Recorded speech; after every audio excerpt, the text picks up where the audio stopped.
আসসালামু আলাইকুম রহমতুল্লাহি ওয়া বারাকাতুহু।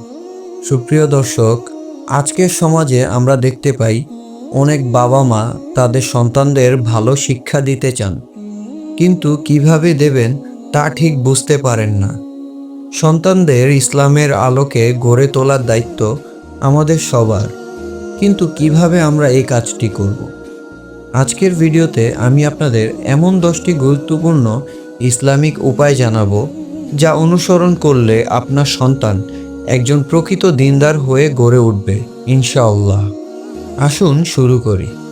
প্রথম উপায়, সন্তান জন্মের পর থেকেই ইসলামিক পরিচর্যা করা।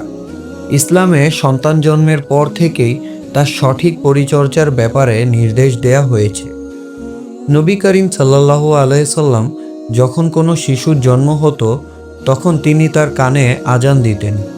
হাদিস, রাসূল সাল্লাল্লাহু আলাইহি সাল্লাম বলেছেন, যখন কোনো সন্তান জন্মগ্রহণ করেন তখন তার ডান কানে আজান ও বাম কানে ইকামত দাও। আবু দাউদ। আমাদের করণীয়, সন্তান জন্মের পর ডান কানে আজান ও বাম কানে ইকামত দেয়া, ভালো অর্থবহ ইসলামিক নাম রাখা, আকিকা করা এবং দোয়া করা। দ্বিতীয় উপায়, ছোটবেলা থেকেই তাওহীদের শিক্ষা দেয়া। আমাদের সন্তানদের সবচেয়ে গুরুত্বপূর্ণ শিক্ষা হলো তাওহীদ, এক আল্লাহর প্রতি বিশ্বাস। কুরআনের আয়াত, وإذ قال لقمان لابنه وهو يعظه يا بني لا تشرك بالله إن الشرك لظلم عظيم। হে আমার ছেলে, আল্লাহর সঙ্গে শিরক করো না, নিশ্চয়ই শিরক হলো বড় জুলুম। সূরা লুকমান আয়াত 13। আমাদের করণীয়, সন্তানকে ছোট থেকেই শেখাতে হবে যে একমাত্র আল্লাহই আমাদের রব। শিরক ও বিদআতের ভয়াবহতা বোঝাতে হবে। তৃতীয় উপায়, সন্তানকে কুরআন শেখানো। সন্তানদের ইসলামের পথে রাখার সবচেয়ে বড় মাধ্যম হলো কুরআন শিক্ষা। হাদিস, তোমাদের মধ্যে উত্তম ব্যক্তি সে যে নিজে কুরআন শেখে এবং অন্যকে শেখায়। বুখারী। আমাদের করণীয়, প্রতিদিন কুরআন তিলাওয়াতের অভ্যাস গড়ে তোলা, ছোট ছোট সূরা মুখস্থ করানো, কুরআনের অর্থ বোঝানোর চেষ্টা করা। চতুর্থ উপায়, নামাজের অভ্যাস গড়ে তোলা। নামাজ ইসলামের স্তম্ভ। যদি আমরা চাই আমাদের সন্তানরা ইসলামিকভাবে গড়ে উঠুক, তবে তাদের নামাজের অভ্যাস গড়ে তুলতে হবে। হাদিস, তোমাদের সন্তানদের 7 বছর বয়সে নামাজের নির্দেশ দাও, আর 10 বছর বয়সে না পড়লে শাস্তি দাও। আবু দাউদ। আমাদের করণীয়, 7 বছর বয়স থেকে নামাজ শেখানো, নামাজের গুরুত্ব বোঝানো, পরিবারে সবাই একসঙ্গে নামাজ পড়া। পঞ্চম উপায়, দ্বীনি শিক্ষা ও হালাল হারামের জ্ঞান দেয়া। বর্তমান সময়ে অনেক শিশু হালাল ও হারামের পার্থক্যই জানে না। এটি বাবা মায়ের জন্য অত্যন্ত চিন্তার বিষয়। আমাদের করণীয়, হালাল ও হারামের গুরুত্ব বোঝানো, ইসলামিক বই ও ভিডিও দেখানোর অভ্যাস করা। ষষ্ঠ উপায়, ভালো চরিত্র ও আখলাক শেখানো।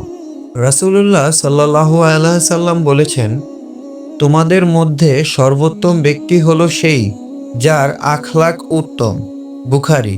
আমাদের করণীয়, সত্যবাদিতা, ধৈর্য, কৃতজ্ঞতা শেখানো, অন্যের প্রতি সদয় হতে শেখানো। সপ্তম উপায়, প্রযুক্তি ও সোশ্যাল মিডিয়ার সঠিক ব্যবহার শেখানো। আমাদের সন্তানরা যদি ইন্টারনেটে ইসলাম বিরোধী কন্টেন্ট দেখে, তবে তাদের ঈমান দুর্বল হয়ে যেতে পারে। আমাদের করণীয়, সন্তানদের ইন্টারনেট ব্যবহারে নজরদারি রাখা, ইসলামিক কন্টেন্ট দেখার অভ্যাস তৈরি করা। অষ্টম উপায়, ইসলামের আদর্শ অনুযায়ী পোশাক ও শালীনতা শেখানো। ইসলাম আমাদের লজ্জাশীলতা বজায় রাখতে বলেছে। আমাদের করণীয়, হিজাব ও ইসলামিক পোশাক পরার অভ্যাস করানো। নবম উপায়, নবীজির সুন্নাহ অনুসরণ করতে উৎসাহ দেয়া। আমাদের নবী সাল্লাল্লাহু আলাইহি সাল্লাম ছিলেন সর্বোত্তম আদর্শ, তাকে অনুসরণ করাই আমাদের দায়িত্ব। আমাদের করণীয় রাসূল সাল্লাল্লাহু আলাইহি সাল্লাম এর সুন্নাহ শেখানো, সুন্নাহর উপর আমল করানোর চেষ্টা করা। দশম উপায়, সর্বদা সন্তানদের জন্য দোয়া করা। সন্তানের সাফল্যের জন্য সবচেয়ে বড় মাধ্যম হলো দোয়া। কুরআনের আয়াত, رب اجعلني مقيم الصلاة ومن ذريتي ربنا وتقبل دعاء হে আমার রব, আমাকে ও আমার সন্তানদের নামাজ কায়েমকারী বানিয়ে দাও। সূরা ইব্রাহিম আয়াত 40। আমাদের করণীয়, প্রতিদিন সন্তানদের জন্য দোয়া করা। উপসংহার, আজ আমরা সন্তানদের ইসলামিকভাবে গড়ে তোলার 10টি উপায় জানলাম। যদি আমরা এই নিয়মগুলো অনুসরণ করি তাহলে আমাদের সন্তানরা দ্বীনের উপর দৃঢ়ভাবে চলতে পারবে। আপনার মূল্যবান মতামত কমেন্টে জানান, ভিডিওটি শেয়ার করুন এবং আমাদের চ্যানেল সাবস্ক্রাইব করুন। আসসালামু আলাইকুম ওয়া রাহমাতুল্লাহি ওয়া বারাকাতুহু।